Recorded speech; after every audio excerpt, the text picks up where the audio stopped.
បងប្អូនមានដឹងអត់កន្លែងមួយនេះអាចជួយលើកស្ទួយវិស័យកសិកម្មនិងទេសចរបែបវប្បធម៌និងសាសនាហើយជាពិសេសអនុញ្ញាតឲ្យបងប្អូនកសិករយើងអាចរកចំណូលបានមិនថាលក់បន្លែផ្លែឈើឬកសិផលផ្សេងៗនោះទេទីតាំងនេះនឹងជួយឲ្យបងប្អូនកសិករមានការងារធ្វើមិនត្រឹមតែប៉ុណ្ណោះកន្លែងមួយនេះបងប្អូនអាចចូលទៅទស្សនាកម្សាន្តដោយសេរីនិងឥតគិតថ្លៃហើយបើកជារៀងរាល់ថ្ងៃផងដែរដែលមានឡានជូនបងប្អូនទៅវិញទៅមកហើយនិយាយពីបរិយាកាសវិញគឺខ្យល់បរិសុទ្ធដីល្អមានជីវជាតិធម្មជាតិក៏ស្រស់បំព្រងហើយទីតាំងមួយនេះមានឈ្មោះថាសួនឧទ្យានអនុស្សាវរីយ៍យិន Paradise អញ្ចឹងនៅក្នុងវីដេអូនេះខ្ញុំនឹងនាំអារម្មណ៍បងប្អូនមកស្គាល់ទីតាំងដ៏ល្អមួយនៅខេត្តកំពតនិងសកម្មភាពដែលខ្ញុំបានទៅចូលរួមកម្មវិធីចម្រើនព្រះពុទ្ធមន្តប្រោះព្រំនិងអភិសេកព្រះបដិមាកាលពីថ្ងៃទី5ខែកញ្ញាកន្លងទៅអញ្ចឹងចង់ដឹងថាមានអ្វីខ្លះតោះទៅទស្សនាវីដេអូទាំងអស់គ្នា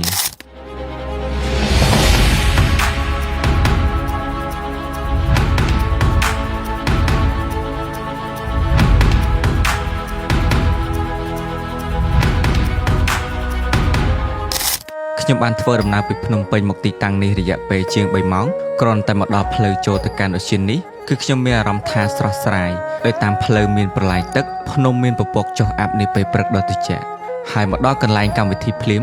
ខ្ញុំបានទៅស្រស់ស្រូបបបរពេលព្រឹកហើយក៏មកសំណេះសំណាលជាមួយបងប្រុសសារៈនិងក្រុមការងាររបស់សួនឧទ្យានអនុស្សាវរីយ៍យិន Paradise ហើយបន្ទាប់ពីនោះមកក៏ដល់ម៉ោងដែលគណៈអធិបតីលោកនិមន្តនឹងអញ្ជើញមកដល់ក្នុងនោះមានដូចជាសម្ដេចព្រះសង្ឃនាយកសម្ដេចព្រះសង្ឃនាយករងនិងឯកឧត្តមបណ្ឌិតចៅបរិនរដ្ឋមន្ត្រីក្រសួងធម្មការនិងសាសនាជាដើមបន្ទាប់មកព្រះសង្ឃលោកធ្វើការប្រោះព្រំនិងអភិសេកព្រះលោកេស្វរៈនិងទ្វារបាលឆ្វេងស្ដាំនៅឯខ្លោងទ្វារធំ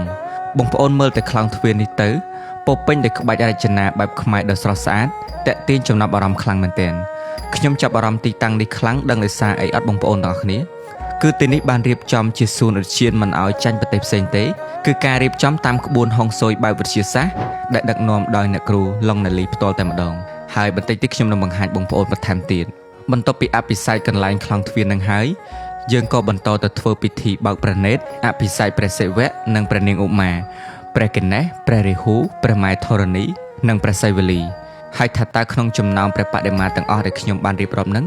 បងប្អូនស្រឡាញ់ពេញចិត្តមួយណាសូមខមមិនខាងក្រោមឲ្យខ្ញុំដឹងផងហើយបើសិនជាបងប្អូនចង់មកធ្វើការបន់ស្រន់ឬក៏សុំលាភជ័យកន្លែងនេះក៏មានជាគ្រឿងដង្វាយសក្ការៈសម្រាប់បងប្អូនផ្ទាល់ដោយដែលខ្ញុំឈរថតបង្ហាញបងប្អូនទាំងអស់គ្នាអញ្ចឹងហើយបងប្អូននៅចាំខ្ញុំនិយាយថាទីតាំងនេះមានការរៀបចំតាមក្បួនហុងស៊ុយបែបវិទ្យាសាស្ត្រអត់ប្រកាសណាស់បងប្អូនទាំងអស់គ្នាបន្ទាប់ពីហូបអាហារថ្ងៃត្រង់ហើយបងដែលជាក្រុមការងារនៅទីនោះគាត់បានជូនខ្ញុំទៅមើលទីតាំងជ័យភូមិបើតាមក្បួនហុងស៊ុយបែបវិទ្យាសាស្ត្រទីនេះគឺជាដីហុងស៊ុយលេខ1ជាទីតាំងដីជ័យភូមិដង្ហើមនាគពោពេញដោយធម្មពលវិជ្ជមាននិងមានសន្តានជានិកខ្ជាក់គុជព័ទ្ធជុំដោយសត្វទេពទាំង4រួមមានអណ្ដើកខ្មៅតំណាងឲ្យភាពរឹងមាំជាអ្នកការពារខ្លាសនៅខាងស្ដាំតំណាងឲ្យអំណាចនិងការគ្រប់គ្រងដឹកនាំដ៏មានឥទ្ធិពលនាគខៀវនៅខាងឆ្វេងតំណាងឲ្យភាពរីកចម្រើនទ្រព្យសម្បត្តិហង្សក្រហមនៅខាងមុខតំណាងឲ្យការបង្កើតឱកាស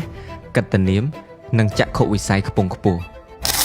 សូមបងប្អូនទាំងគ្នាវីដេអូនេះគឺមានប៉ុណ្ណឹងហើយបើសិនជាបងប្អូនចង់មកធ្វើការទស្សនាក៏ដូចជាមកលេងកម្សាន្តនៅទីតាំងឧទ្យានយិន Paradise នេះខ្ញុំនឹងដាក់ location នៅខាងក្រោមវីដេអូរបស់ខ្ញុំសូមអរគុណហើយជួបជាមួយខ្ញុំជឿនមនីនៅវីដេអូក្រោយទៀត